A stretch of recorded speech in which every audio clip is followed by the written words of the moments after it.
Hello everybody, and thank you very much for inviting me, and it's an honor and a pleasure, even though I think the bigger pleasure for all of you right now would be to have a martini in your hands. I certainly would.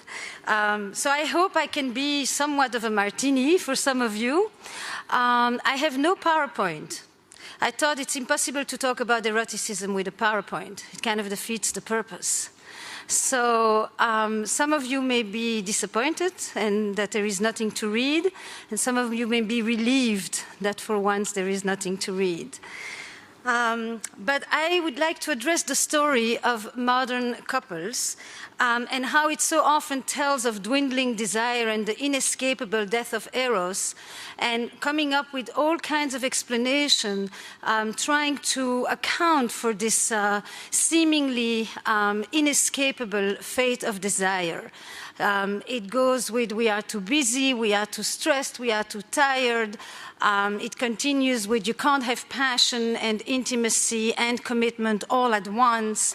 There's lots of explanations, but I wanted to try to understand a different complaint that I actually hear very often in my office. I work in New York City, primarily as a couples therapist. I see young, old, gay, straight, the whole sexual fluidity spectrum. And I see primarily, in this context, people who will come in and say to me, we love each other very much, we have no sex. I know that she or he loves me dearly, and it has been years since I felt wanted. And they know the difference. And so I began to look at the nature of erotic desire in long-term relationships. And tackled the Gordian knot of the relationship between intimacy or sexuality and/or, because I actually don't distinguish them, which we'll see in a moment, in that same way. And to look at what are the fears and the obstacles that arise when our pursuit for security and safety clashes with our quest for passion and separateness and adventure. So time and again, they tell me of this paradoxical relationship between domesticity and eroticism, between our need for togetherness and our need for separateness, between bonding and freedom, or between autonomy and connection. You can pick the paradigm that you want, existentially, psychologically, interpersonally, but it is that tension between the home and the journey and the trip. So I came up with 5 questions that kind of organized my thinking, which was, why does good sex so often fade for couples who continue to love each other as much as ever? If it was for people who really want nothing to do with each other, it wouldn't have been such an intriguing question.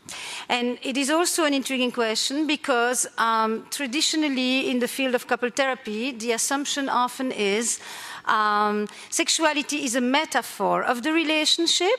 Find out what goes on, the state of the union, see how it manifests itself in the bedroom by extension, and fix the relationship and the sex will follow.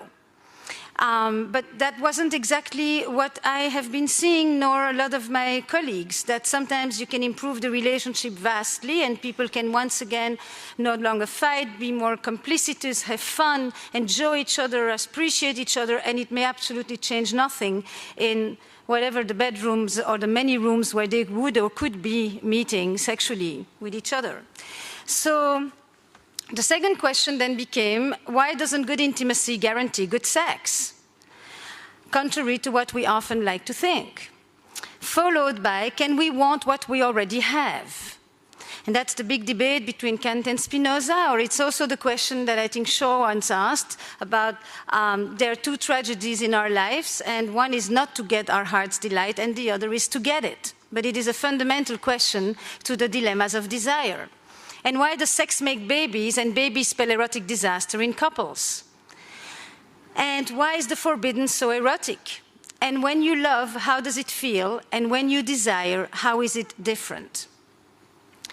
And with these questions, I organized a lot of the thinking around mating in captivity, which originally actually was written from the perspective of a foreign therapist that was observing American sexuality.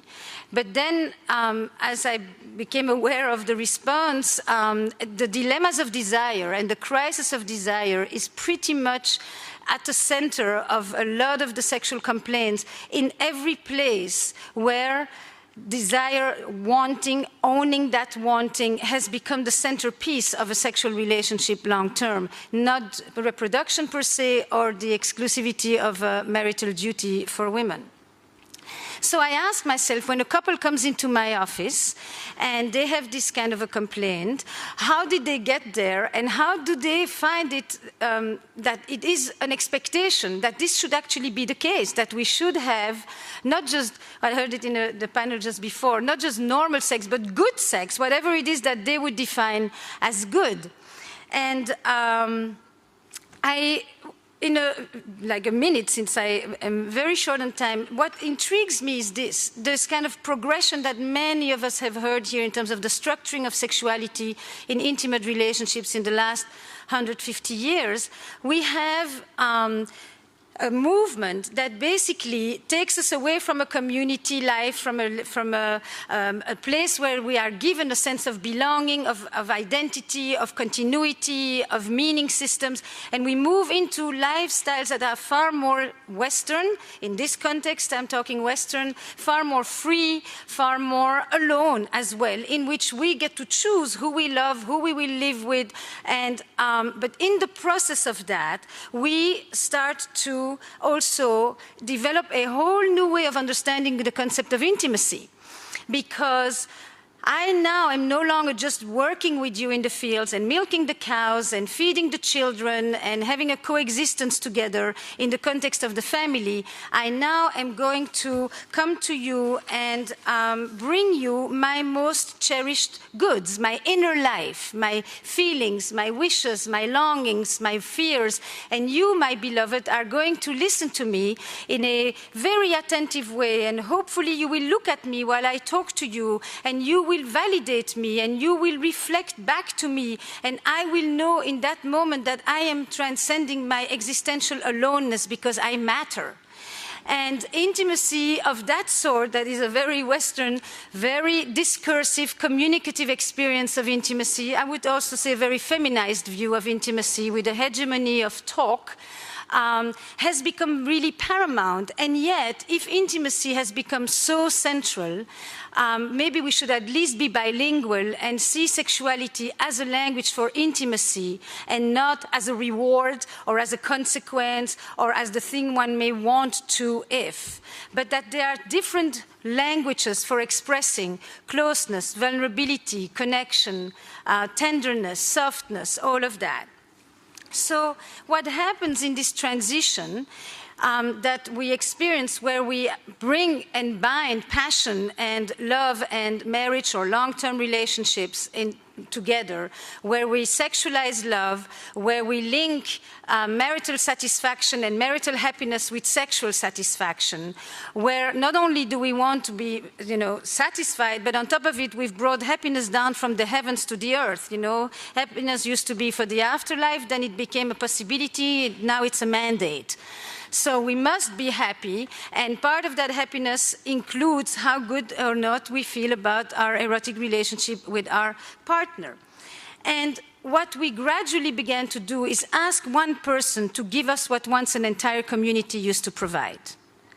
I want from you what I used to get through long-term committed relationships and marriage, family, social status, children, economic support, companionship, but I also want you to be my best friend and my trusted confidant and my passionate lover to boot, and we live twice as long. And the couples think that that is a must, that is a given, that is absolutely what one deserves to get and to find.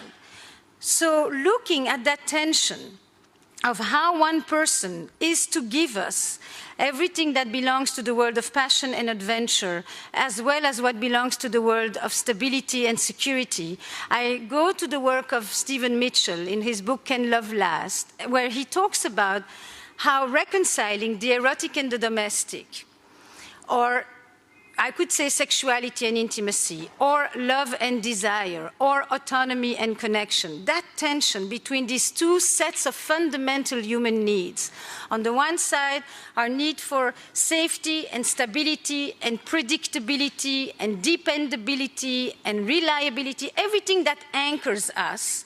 And on the other side, our need for adventure, novelty, risk, change, the unknown, the unexpected, the surprise, the mystery, all of that, that playfulness aspect.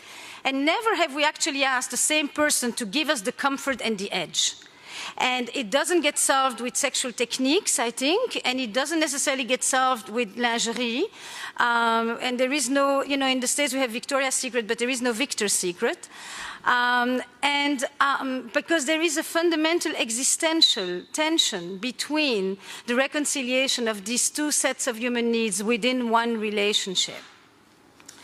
So how do we balance this need for separateness and connection? We start this from very, very early on. It's really a movement back and forth and a balance that we seek all the way growing up. And I'm going to give an image for understanding its connection to desire in a moment.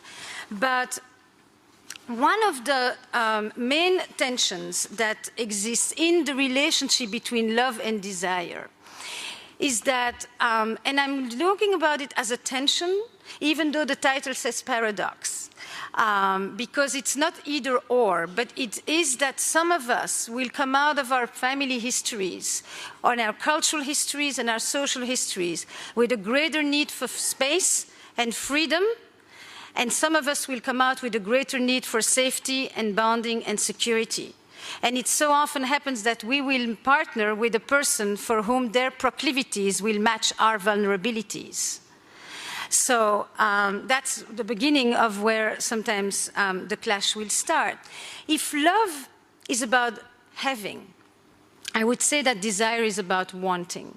There have been many definitions throughout the 2 days here about what is desire, but just in the context of my talk, I would like to offer one added, which is the owning of the wanting.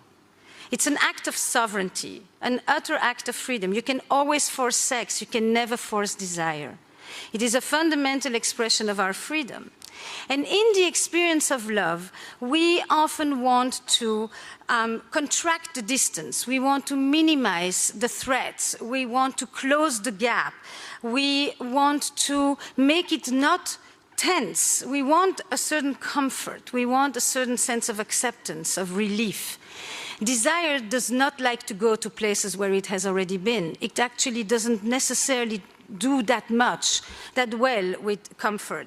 It needs space to thrive. It needs a sense of otherness, of difference, of psychological distance. It needs a bridge to cross, a place to go.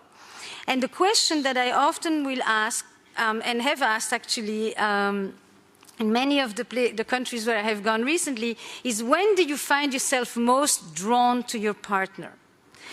So I put a few down because I didn't think this would be feasible. But what I can say is that in about 20 countries where I've gone, the answers are remarkably similar.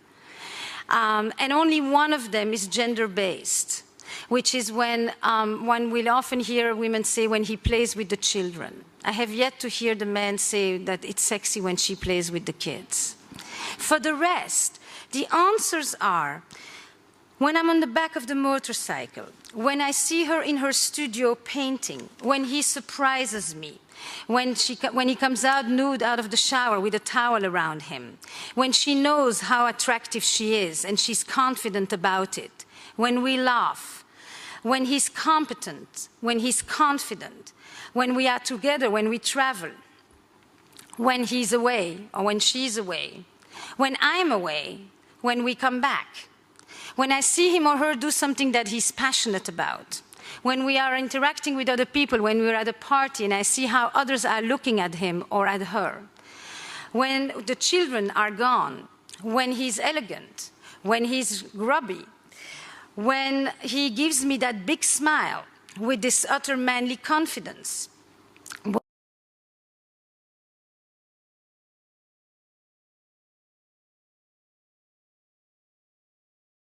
when I imagine that I don't know him, when I'm slightly jealous, when he wants me, not when he needs me, when he's far enough that I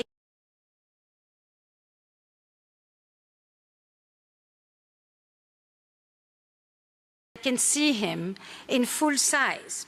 And what I notice in the descriptions, because if one says desire needs space, it sounds sometimes a little abstract, but when one listens to these descriptions, it's me looking, like Proust would describe it, that the true voyage of discovery is not to go to new places, but to look with new eyes. I look at this partner not like this, because we are too close to see the full size of the other, not too far, because we can't recognize them anymore, but just at this comfortable distance, where comfort and known and unknown, mystery and edge can all momentarily meet. And this person who is already so familiar and so known at other times is once again somewhat elusive and somewhat surprising and somewhat mysterious. In this space between me and the other is the erotic élan. And the tension is that there is no caretaking in any of these descriptions. There is no worry. There is no sense of responsibility. There is no sense of psychological caretaking. All features that often are very much a part of how we think about love and intimacy. That when we love, we worry about the beloved. We care about them. We don't want them to be hurt. We are responsible for their well-being. It sometimes has a burden for us, a certain kind of weightiness. There is no weight in the experience of desire. There is a free movement to someone who does not need us, whom we may see even as vulnerable, and we may want to reach out to them, but they're not depending on it. They're not asking for it. And when I think about the way that love seeks closeness, I'm thinking about how can couples allow themselves that space at the same time as they have that closeness. And it is not that we have more insecurity today than we had throughout history, quite the contrary. It is that we bring all our insecurity needs to one person. So it becomes very difficult to have the same person be reassuring, make us feel that life is predictable, has a sense of continuity, lets us know that we can rely on what is already familiar, and at the same time not complain of boredom and ennui, and want that same person to make us think that every day could be another surprise. And yet, it isn't that impossible if we switch the paradigm for a moment. When we labor at closing the gap with love, I would say that desire is often about opening that gap again and bringing it back to life. Fire needs air. As a patient of mine once said, I think it was, good sex needs a spark. To have a spark, you need a gap. If you have no gap, you get a cuddle. If you get a gap, you will have a sizzle. But the notion is that fire needs air, and too often couples today, with a culture of togetherness and utter transparency as the dominant ideology, do not let each other have enough air and will at times confuse intimacy with fusion at best, or intimacy with surveillance. So, we sometimes will give up discovery and novelty, or passion, for a permanence that may not really exist. In our efforts to secure love, we sometimes will sap the very erotic vitality out of our relationships.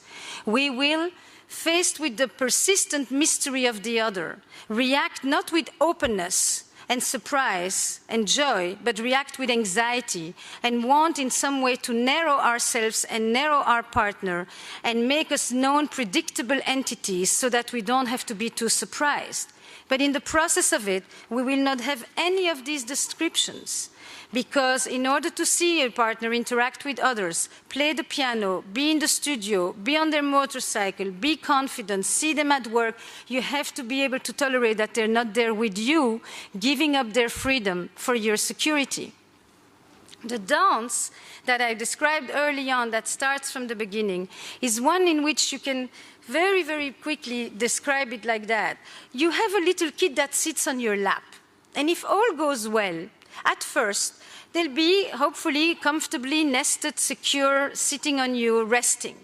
And if everything goes well in human development, every little kid at some point needs to jump out and go and see and discover and explore and see what else is in the world.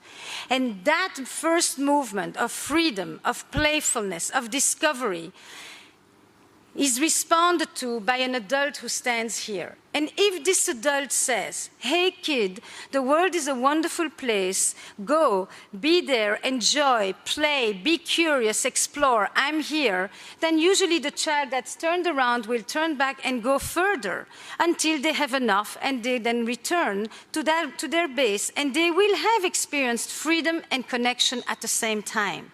Playfulness, discovery, novelty, with security and continuity at the same time. But that doesn't always happen to us. What we often will experience is an adult on this side, first when we're young and then later on, who may tell us, what's so great out there? Why do you want to go? Don't we have enough, you and I, together? I'm worried. I'm lonely. I'm depressed. My partner hasn't paid any attention to me. Anything that basically communicates, come back. And then if there is a child that comes back, there's a few responses. One of them often will come back and will, in the process of trying not to lose you, the adult, I will lose a part of me. I will forego my separateness, my playfulness, my freedom in order not to lose you.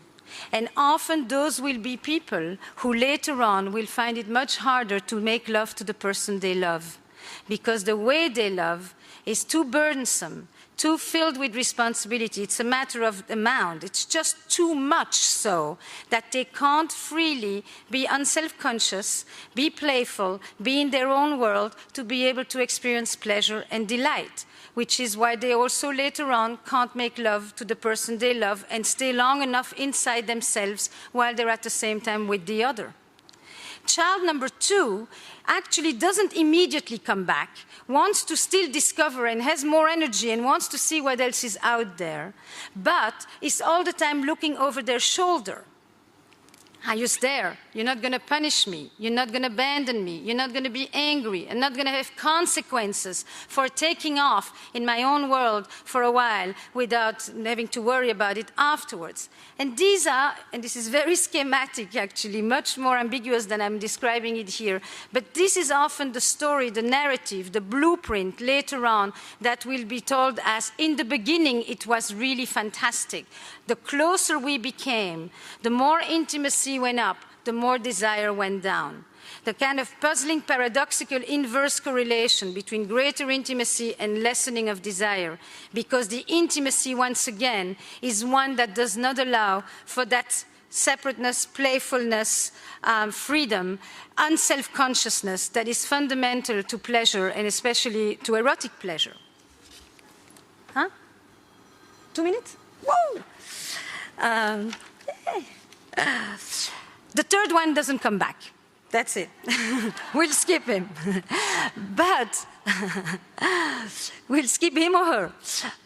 But what happens in this dance is that tell me how you were loved and I will tell you how you make love, is the story. A way of telling the story, one narrative. How our emotional history translates itself into the physicality of sex.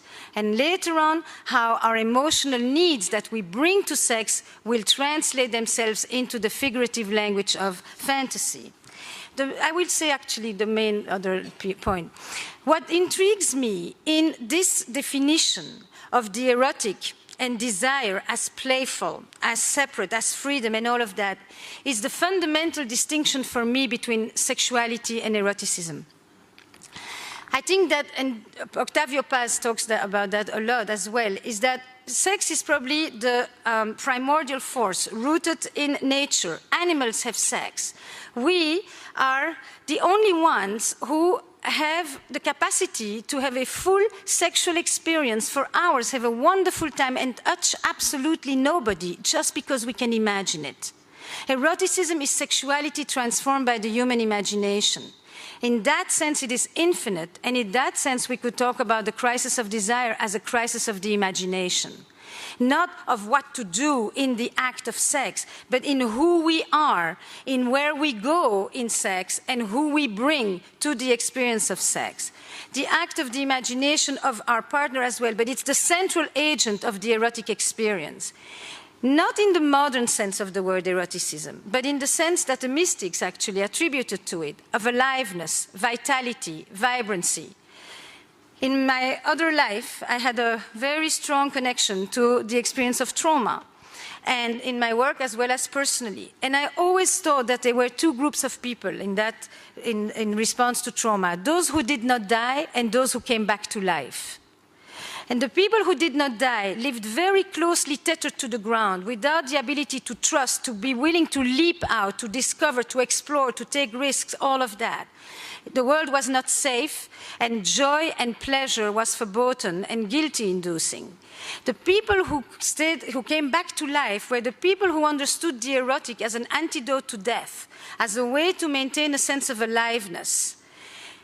And the couples who complain about the listlessness of their sex lives, sometimes they want more sex, but they always want better sex. And the better that they are talking about is that quality of renewal, playfulness, aliveness that they once had or that they wished one day that they would have.